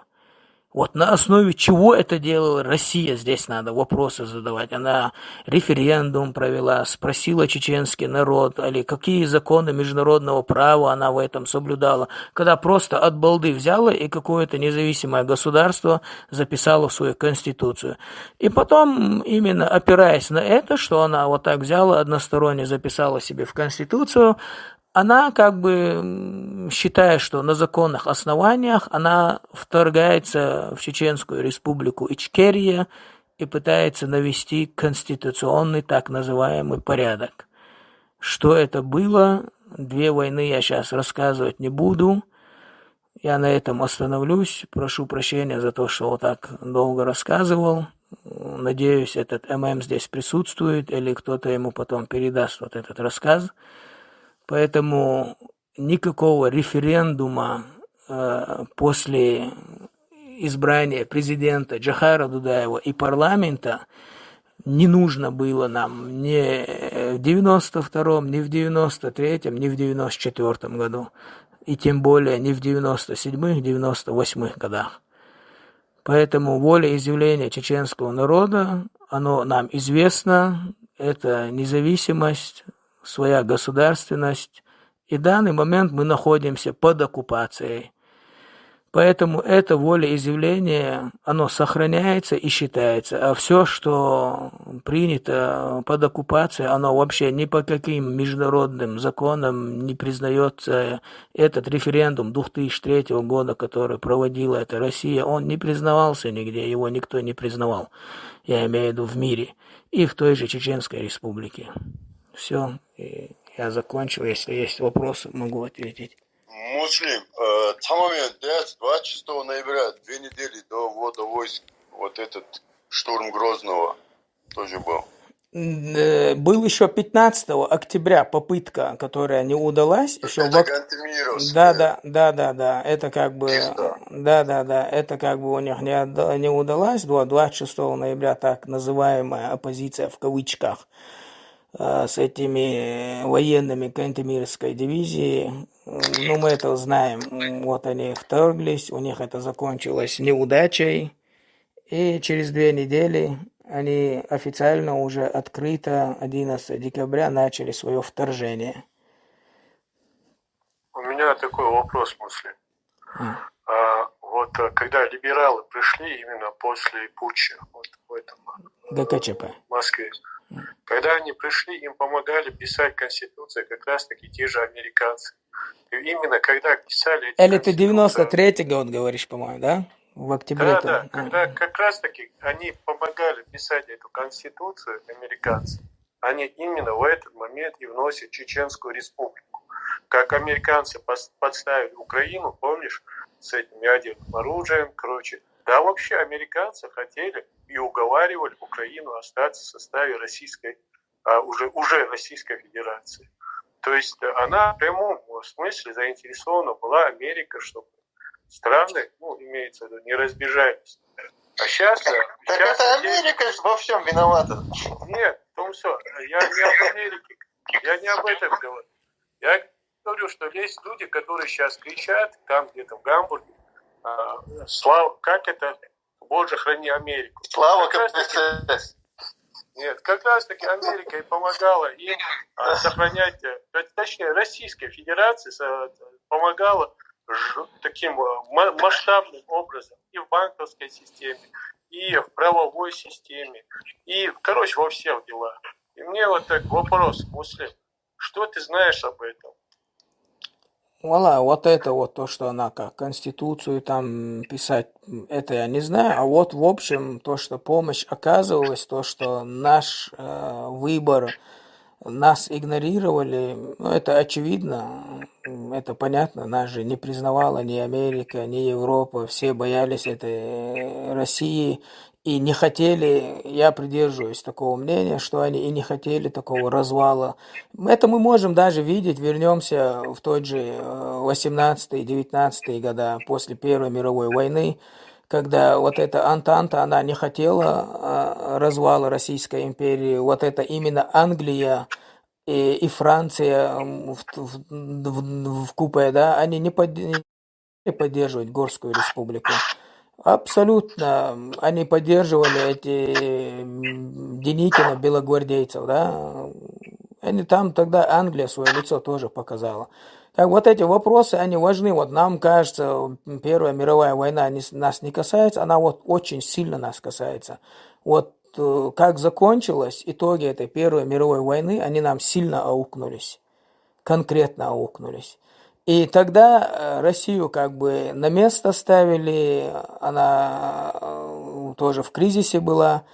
И то, что Россия тогда не поняла, что произошел передел мира, что новый мировой порядок установился, она потом попыталась, во Второй мировой войне, если царская Россия это поняла, то во Второй мировой войне уже и коммунисты, и советская Россия тоже поняла, что на этом закончилось. Потом она попыталась в холодной войне что-то предпринять и потерпела окончательное поражение. Как бы вот эта Первая мировая война, итоги Первой мировой войны, они прямо и нас касаются. И тогда мир нас не признал. Хотя вот этот президент Соединенных Штатов, который тогда прилетел в Европу, он, кстати, был в этом плане более правильным, более справедливым, если так можно сказать. Но его Соединенные Штаты не поддержали, вот что интересно. Своего президента, которого он предложил план, они его не поддержали. А он тогда был согласен к тому, чтобы и независимость Кавказа признать, и Горскую республику.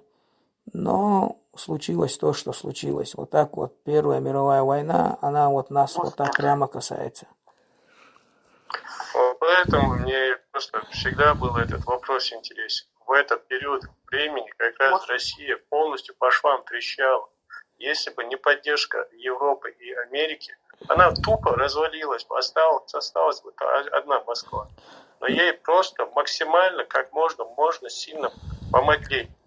Не то, что остаться в России, а полностью сохраниться ее территория практически. За исключением стран Балтии и там Грузии. Муслим, тебе и Тумсо вопрос такой. Вот в данный момент я вот смотрю видео, да, одновременно в YouTube. Там вот митинги всякие проходят в России. Как ты думаешь, вот людям как надо поступить вот в данный момент?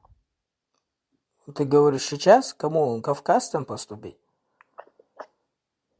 Не, вот людям, которые находятся в митингах, людям что делать?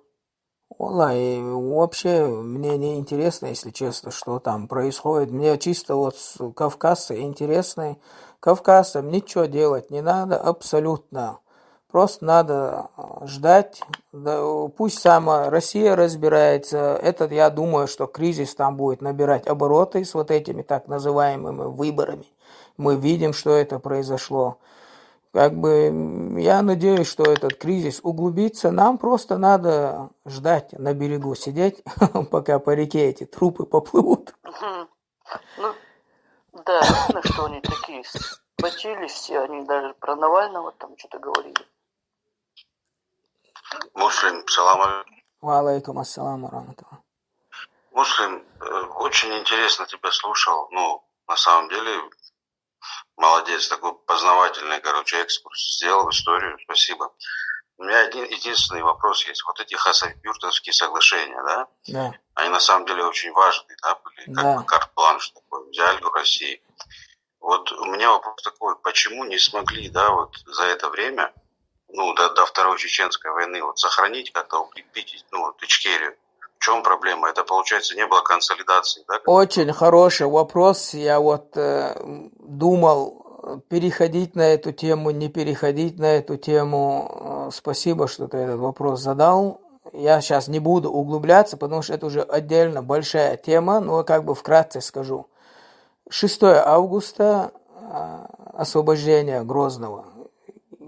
Через 2 недели этих событий, если 2 недели до этих событий мы были в более таком плачевном состоянии, то через 2 недели мы были в лучшем состоянии, в отличие от российской армии. Она была в худшем состоянии, можно сказать. Получается, если мы этот вопрос здесь уже обсуждали, я придерживаюсь того же мнения, что если бы, как говорил Шамиль Басаев, не надо заключать договор, надо продолжить сопротивление.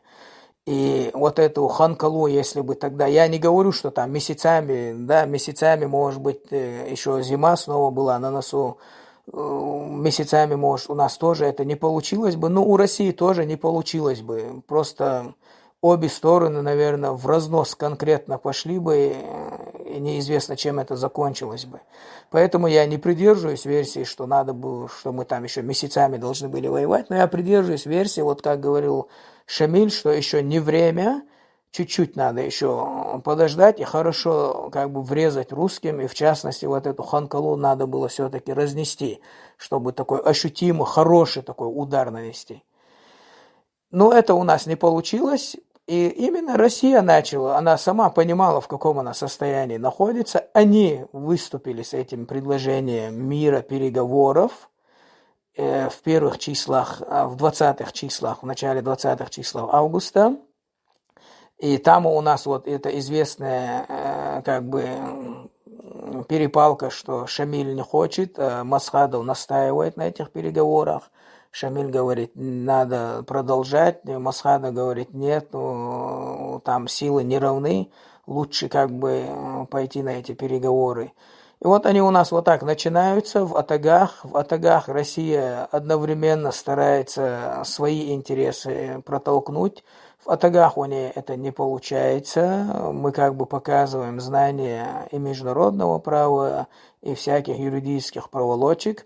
Они тогда говорят, мы сейчас новых каких-то юристов своих привезем из Москвы и по-новому встретимся, и вторая встреча, вкратце вот так я ухожу, происходит в Хасавюрте. В Хасавюрте они приехали изначально со своей версией договора, рассчитывая, что мы его подпишем. Мы этот договор не подписали, много часов там вот эти шли споры за каждую букву, за каждую формулировку. В итоге Россия подписала то, что мы хотели, и, как бы можно сказать, вот эту всю версию, которую она привезла, где мы могли как-то склоняться как субъект Российской Федерации или ставилась под сомнение наша независимость, все было отвергнуто, и они подписали то, что именно хотела чеченская сторона. Это подписание произошло, но это как бы первое было подписание, и продолжение должно было идти в 1997 году.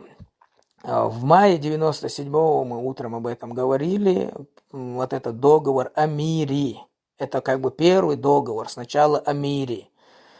Важно было то, что Россия подписалась, что веками она нас геноцидила, колонизировала, завоевывала. Это как бы важный документ, где Россия под этим подписалась. И дальше на этой же встрече были как бы продолжения этих договоров разработаны, которые должны были дальше идти, вот это вот наши взаимоотношения, как я зачитывал этот договор. Нам же как-то дальше надо сосуществовать, мы же живем рядом, и надо было подписывать какие-то договоры. И вот эти договоры, вот как-то, которые будут нас вместе дальше нормально, мирно давать возможность сосуществовать, вот эти договоры, они не дали продолжения. И Березовский, он именно этим козырял, что Ельцин чуть ли не согласился на независимость и хотел продолжить эти переговоры и подписание договоров. И это вот этот пункт, который вот люди искаженно понимают, 31 декабря 2001 года. Это было до 31 декабря 2001 года, вот подписать вот эти договоры вот взаимного существования, да, или взаимного признания, вот как дальше нам существовать. И Ельцин как бы, если так опираться, вот как бы Березовский тогда рассказывал, что Ельцин был к этому уже расположен, и вот он как бы настоял, он там все сделал так, чтобы это не произошло, и он типа спас тем самым Россию, он не допустил. То есть переговоры, которые начались или закончились первым этапом в Хасавюрте, они летом 1997 года закончились. Как бы мы пришли к тому же, что было в августе 1996 года. Просто Россия и Ичкерия не находятся в состоянии войны. Но состояние непонятное, вот такое, зависшее.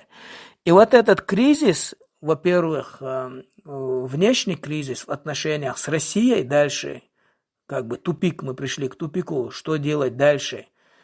И внутренний политический кризис там прибавляется, это тоже важное, вот это вот правительство, которое Аслан Масхадов создал, потом критика этого правительства в лице чеченского, ну, вот этой чеченской элиты, которая проиграла на выборах, вот так я буду говорить, имена не называть, да, у нас как бы внутренний политический кризис начинается. Потом вот этот август, он вот так важен в этом отношении сильно, август 97 года. И он точно так же, смотрите, внешний кризис в переговорах с Россией, раз, внутренний политический кризис, два. И я вот считаю, вот начало третьего кризиса, это в августе умирает шейх Фатхи. И можно сказать, с его кончиной у нас начинается и религиозный кризис. И вот то, что вот так в 97 году оно перетекает в 98 год, и вот этот 98 год, он у нас полностью идет в разнос. И это вот отдельно большая тема, ее тоже обязательно надо разобрать, что то, что там Россия что-то провоцировала, что-то она делала, лоббировала, это все понятно, но здесь нужно беспристрастно проанализировать, что мы сделали неправильно, где мы совершили ошибки, и назвать вещи своими именами, потому что вот этот вот межвоенный период, вот обычно мы видим, и как вот с дома это ЧГТРК, они все время акцентируют именно на вот этом периоде. Этот период очень важен. Мы, наверное, сейчас его не будем вот так разбирать, я просто так коротко сказал. Кризис в 97 году, в августе, именно он начинается, в августе должны были и продолжаться, еще наша делегация снова должна была вылетать в Москву, но как бы там это застопорилось, как бы кризис в переговорном процессе с Россией, внутренний политический кризис, внутренней элиты, и начало религиозного кризиса. Религиозный, я не знаю, правильно я так формулирую, но вот этого противостояния на религиозной почве, вот это все у нас в 97 августе зарождается, в 98 протекает, и мы приходим к 99-му, мы знаем, чем все это закончилось.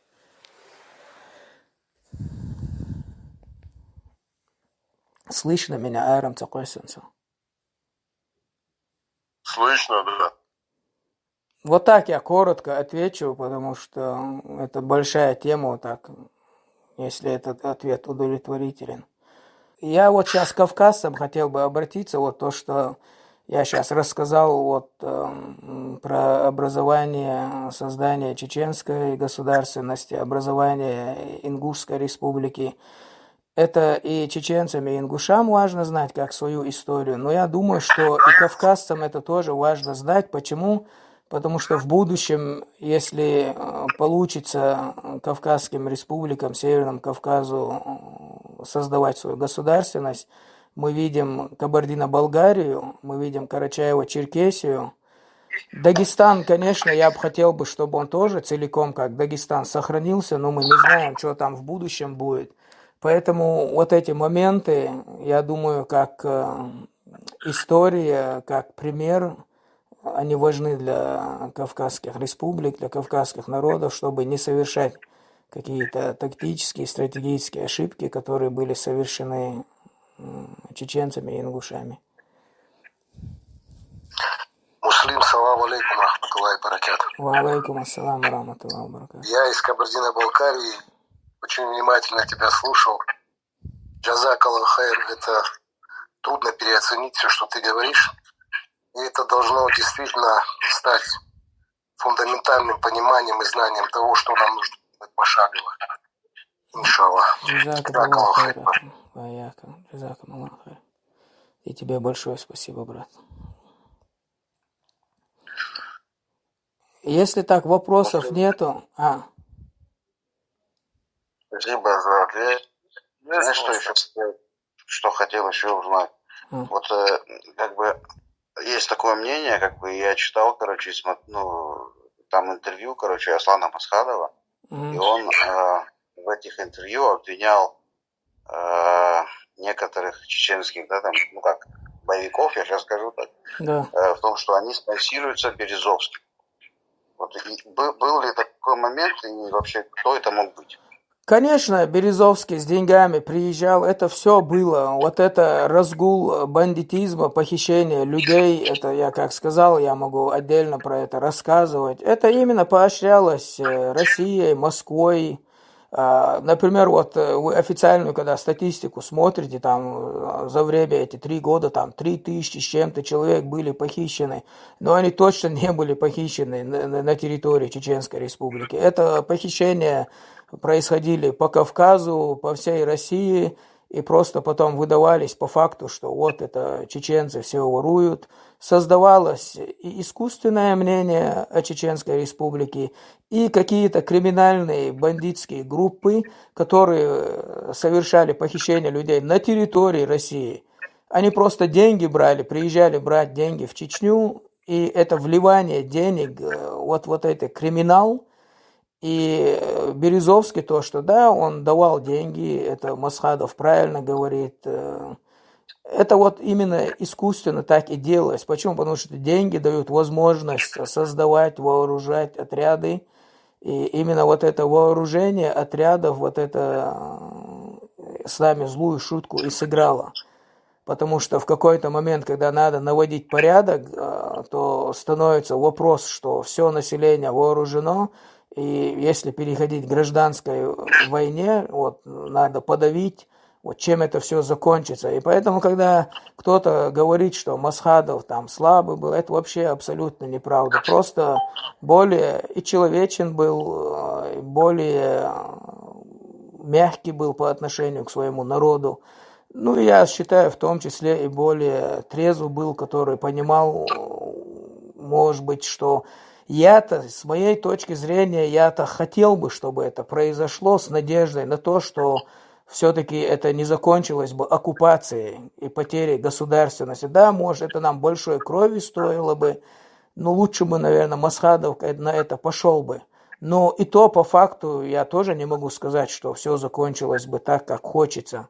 И Масхадов, наверное, поэтому и не хотел, оценивая риски. Например, будучи президентом, или, как мы знаем, главы государств, мы располагаем той информацией, которая бывает так общедоступной, и, может, где-то какие-то утечки происходят.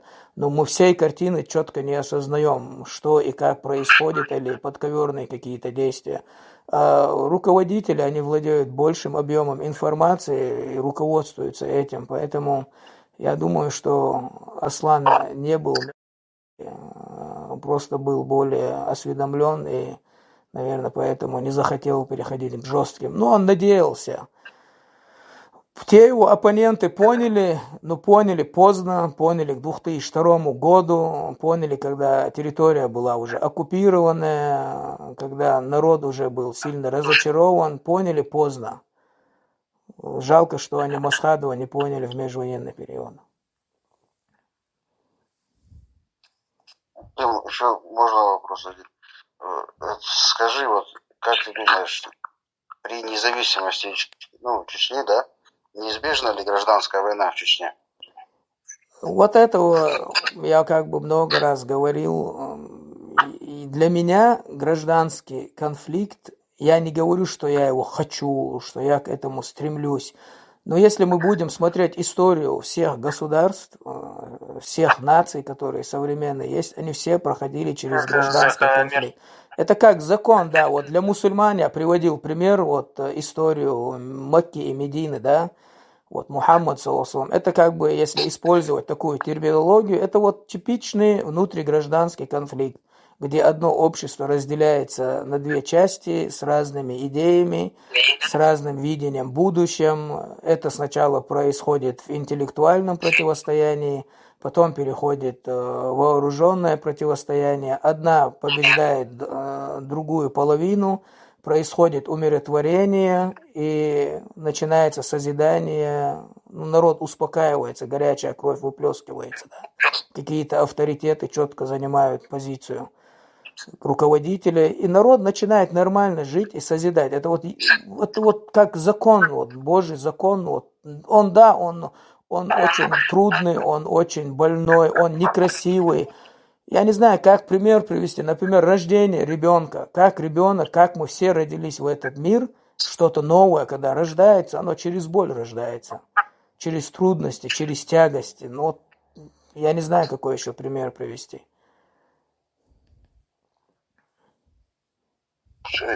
Понял, спасибо. Клянусь Всевышнему, живу и ненавижу свою жизнь каждую секунду, и вот думаю, иншаллах, умереть. Но харам просто желать себе такое, и я утешаю той мыслью, что я хотя бы делаю молитву, намаз читаю, и хотя бы в этом моя цель.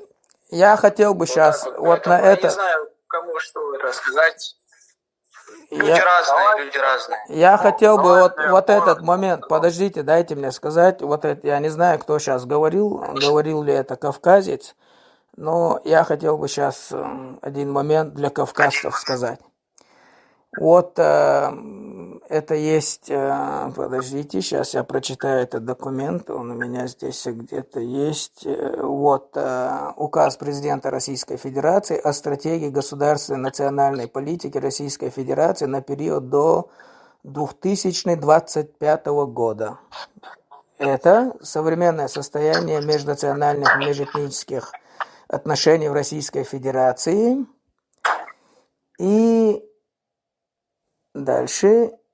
Вместе тем в сфере межнациональных, межэтнических, межрелигиозных отношений имеются проблемы, обусловленные появлением новых вызовов и угроз национальной безопасности Российской Федерации. К таким проблемам относятся, вот я сейчас снова повторю это предложение, обусловленные появлением новых вызовов и угроз национальной безопасности Российской Федерации, к таким проблемам относятся, и там идут пункты, и вот этот пункт, я сейчас его зачитаю, отток русского и русскоязычного населения из регионов Северного Кавказа, Сибири и Дальнего Востока Российской Федерации.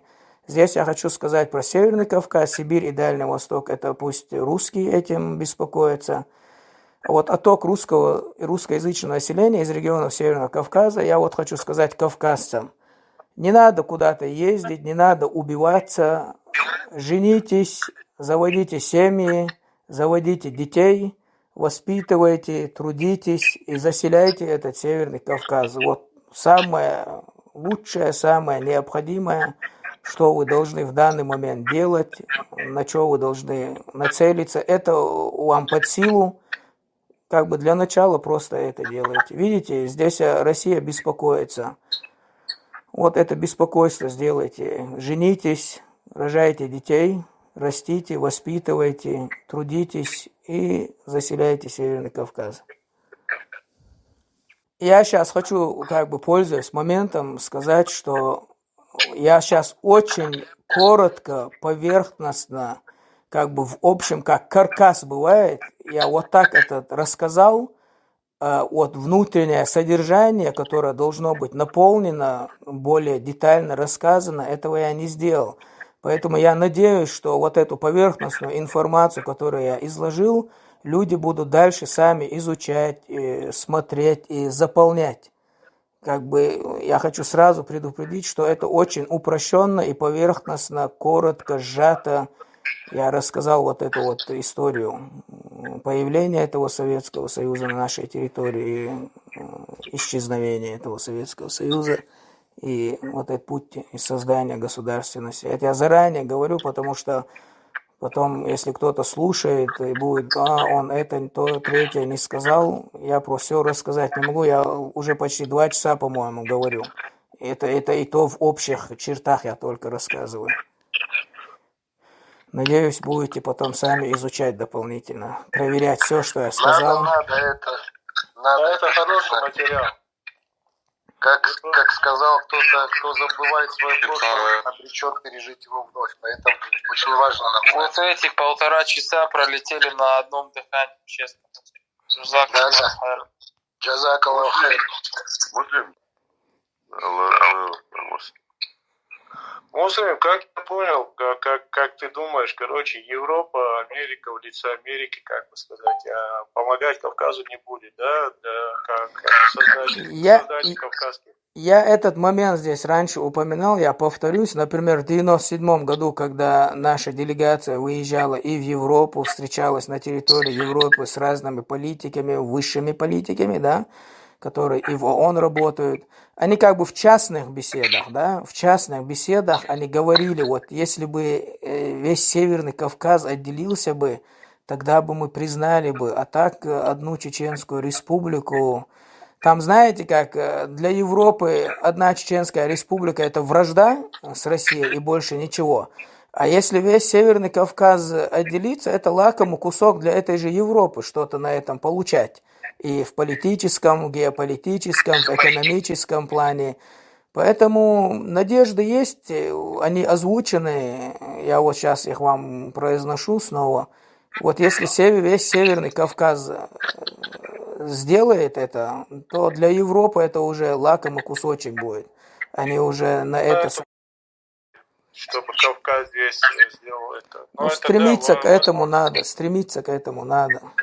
Но тем не менее, вот на враждебном, как бы сказать, они и так сейчас, как бы, санкции, все такое, ну, имеется в виду, у них даже товарооборот сокращается с Россией.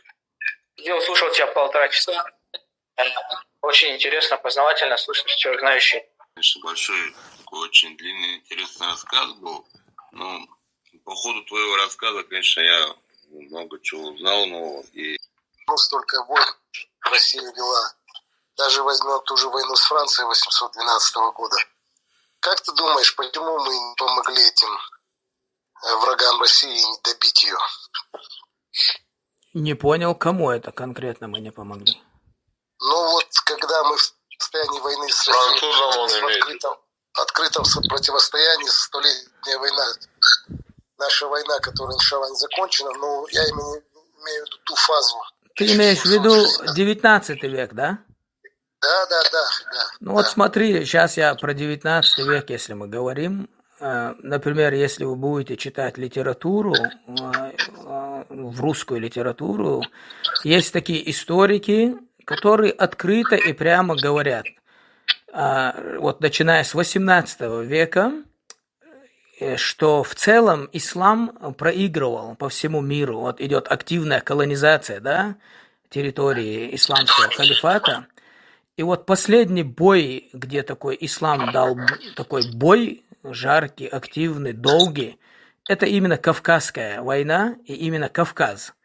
Даже если мы возьмем вот это противостояние против Франции, я забыл ихнего лидера, он тоже в плен попал в 30-х годах, то там только 10 лет противостояния, если вот так возьмем. А здесь активно на протяжении 100 лет. Одни сами, нам никто не помогал. Нам ни Османская империя в целом не помогала, ни этот Египет не помогал. Мы сами нуждались в помощи. Вспомним снова имама Шамиля, когда он писал письма этому османскому, этому султану во время Крымской войны и говорил, что мы готовы тоже нанести удары, координировать, вот как-то вместе, вот просто помогать. Имам Шамиль-то понимал, что это помощь и нам в том числе. Но нас Османская империя игнорировала. Мы сами в помощи нуждались. Как мы можем французам или кому-то помогать? Мы сами противостояли против... Это же, смотри, вот это вот война Наполеона, 1812 год. Это же та Россия, которая прошла всю Европу. Она ее, можно сказать, на колени поставила, дошла до Парижа. И как быстро она дошла, да, вот вспомним это, как быстро захватила всю Европу и как долго она сражалась и билась на Кавказе, колонизируя и оккупируя, захватывая нас. Это нам должны были помогать. Мы-то как можем помогать? Мы тут сами, как могли, вкладывались, выкладывались. Жалко, что нам никто не помог, в том числе и Турция. Вот как раз я хотел это от тебя услышать, когда столько раз Турция, к сожалению, подводила и обманывала нас. Поэтому, ну, хейр во всем. Хейр во всем. Джазакаллаху хейр, брат. А можно еще вопрос? Задавайте. Как относитесь к чеченцам, которые воевали в Великой Отечественной войне, героям Советского Союза? Отношения... Как героям Советского Союза. Да, как героям Советского Союза. Почему? Я и не обвиняю, я и не буду как бы их сильно критиковать, но это герои Советского Союза, вот так скажем. Это не герои. Как я сказал, вспомним 40-й год, снова вот это активное восстание Хасана Исраилова, и 20-30-е годы снова мы напоминаем, что мы противостоим против этой советской оккупации, против этого Советского Союза. И вот эта Германия в 40-х, в 39-м, 40-м году, 41-м году, она союзник этой фашистской Германии. И мы, получается, воюем тогда в том числе и против этой же Германии, вот этого союза Сталина и Гитлера. Чеченцам не нужно было участвовать во Второй мировой. И вот это дезертирство, когда говорят, для меня герои, это именно те, которых называют дезертирами, которые не шли на эту войну. Для меня они герои. Почему? Потому что надо было воевать в то время, выкладываться здесь, на этом фронте, а не где-то там за Россию умирать. То есть ты считаешь, что лучше была бы немецкая Германия для чеченцев? Я не знаю, была ли это Великая Германия или что это за Германия была, но мы знаем, что есть царская Россия, что есть империя Россия, вот ее нам не хочется видеть. А там какие немцы будут и могли ли они быть такими, это уже такие вопросы, которые нас не интересуют. Ну, в любом случае, меня не интересует. Вопрос, честно говоря, когда говорят, и в сравнении вот ту историю, которую мы пережили совсем недавно, и память, о которой у нас еще осталась, то когда задают вопросы именно насчет Второй мировой, от героев, то это немного, честно говоря, как показывает выглядит, потому что это мы можем сейчас, знаете, как сказать, мы можем сказать, а стоило нам воевать в свое время против арабов и предавать свою языческую религию? Понимаете? Мы не сможем никогда понять, что было бы для нас лучше.